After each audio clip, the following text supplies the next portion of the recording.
Roy Suryo, Rismon Sianipar, dan Tifauzia Tiasuma atau Dr. Tifa kembali mendatangi Polda Metro Jaya hari ini menjalani wajib lapor atas statusnya sebagai tersangka pencemaran nama baik terkait kasus ijazah palsu Jokowi atau tudingan ijazah palsu Jokowi. Ketiganya mendatangi gedung Barreskrim Polda Metro Jaya ditemani tim kuasa hukum.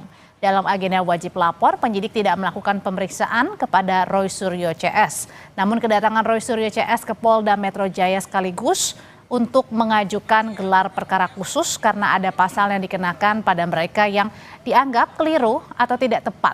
Sebelumnya pada pemeriksaan pertama 13 November lalu, Roy bersama dua tersangka lainnya diperiksa selama 9 jam sebagai tersangka, tapi tidak ditahan dan diperbolehkan pulang. Ketiganya tidak ditahan karena akan mengajukan saksi dan ahli yang dinilai dapat meringankan. Kuasa hukum Roy Suryo CS Ahmad Kozinudin merespons secara tegas para kliennya membantah adanya wacana mediasi dalam perkara dugaan ijazah palsu Presiden ke-7 RI Joko Widodo.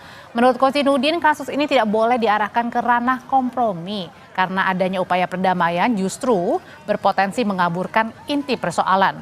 Selain itu, kubu Roy Suryo CS juga akan mengajukan 4 ahli sebagai saksi meringankan, diantaranya adalah ahli linguistik forensik, ahli hukum pidana, dan ahli teknologi informasi.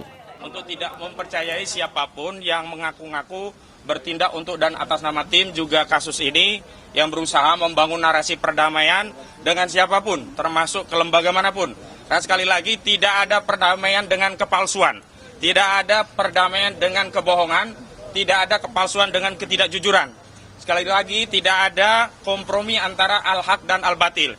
Sehingga kami tegaskan kepada seluruh rakyat Indonesia, Pak Rismon, Pak Roy, dan yang lainnya tetap membersamai aspirasi seluruh rakyat Indonesia yang ingin membuka kasus ini sampai tuntas ke akar-akarnya. Roy Suryo CS, saudara, secara tegas menolak adanya upaya damai dalam kasus dugaan ijazah palsu Jokowi. Meski sudah ditetapkan sebagai tersangka, Roy Suryo CS nyatanya terus mendesak penyidik Polda Metro Jaya melakukan gelar perkara khusus. Lalu apa sebenarnya yang ingin dibuktikan oleh tersangka Roy Suryo CS?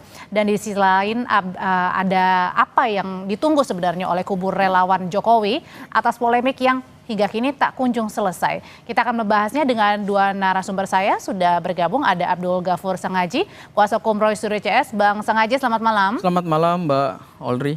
Ya, ada juga Boy Kanu, Ketua Pradi Bersatu. Bang Boy, selamat malam. Selamat malam, Mbak. Malam. Oke, saya Selamat malam.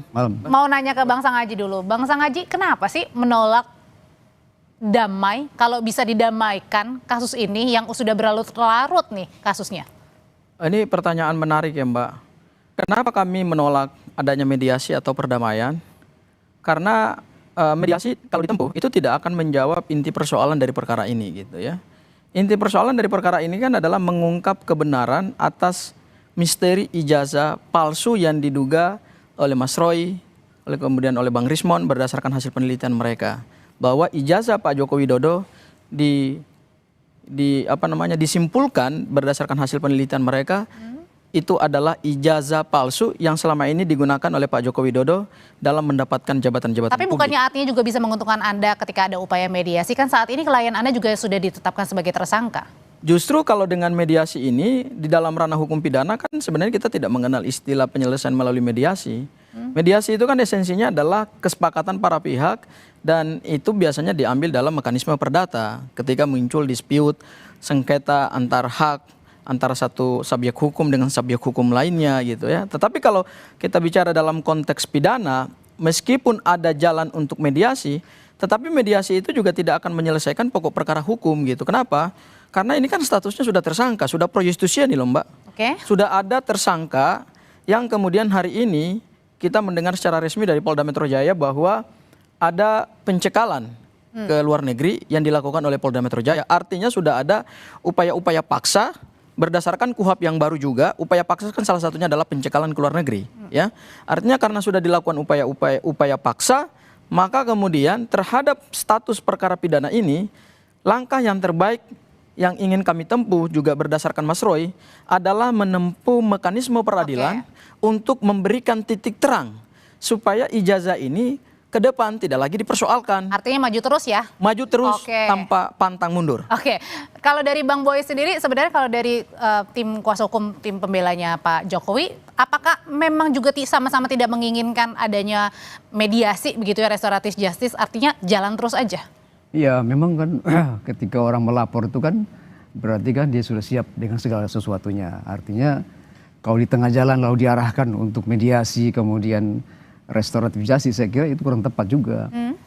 Jadi saya sependapat dengan beliau bahwa perkara ini jangan dihentikan di tengah jalan. Harus dibuktikan bahwa Pak Jokowi itu betul-betul asli atau tidak. Karena masing-masing punya argumen yang kuat. Betul. Begitu.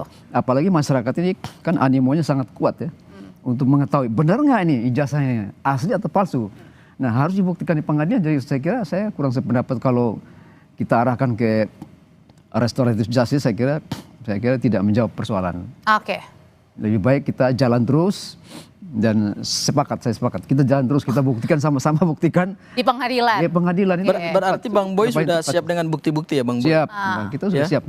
Yang ditunggu-tunggu adalah termasuk juga dengan ijazahnya Pak Jokowi diperlihatkan gitu ya? Sudah nanti pasti, ya? pasti. Bang Diperlihatkan, ya. Oke, Bang Sang Haji, kalau misalnya tadi maju terus pantang mundur sampai di pengadilan, pertanyaannya kenapa masih mempertanyakan atau menginginkan adanya gelar perkara khusus? Oh iya, hari ini Mbak ada 3 agenda yang kami lakukan ya bersama Mas Roy, Bang Rismon, termasuk juga Dr. Tifa yang statusnya hari ini sebagai tersangka, yaitu kami mengajukan 3 hal.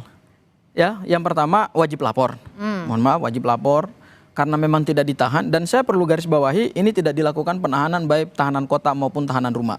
Jadi betul-betul statusnya adalah tidak sama sekali ditahan, baik tahanan kota maupun tahanan rumah. Artinya dengan adanya status tidak ada penahanan ini, maka pergerakan Mas Roy, kemudian Bang Rismon, dan kemudian Dr. Tifa tidak dalam pengawasan penyidik. Hanya diminta kewajiban hukumnya untuk melaporkan diri sebetulnya 1 minggu 2 kali Mbak. Tapi hari ini karena adalah melaporkan diri untuk pertama kali, maka tadi penyidik mengambil langkah adalah cukup 1 minggu 1 kali aja, jadi tiap hari Kamis. Itu yang dilakukan hari ini di Polda Metro Jaya.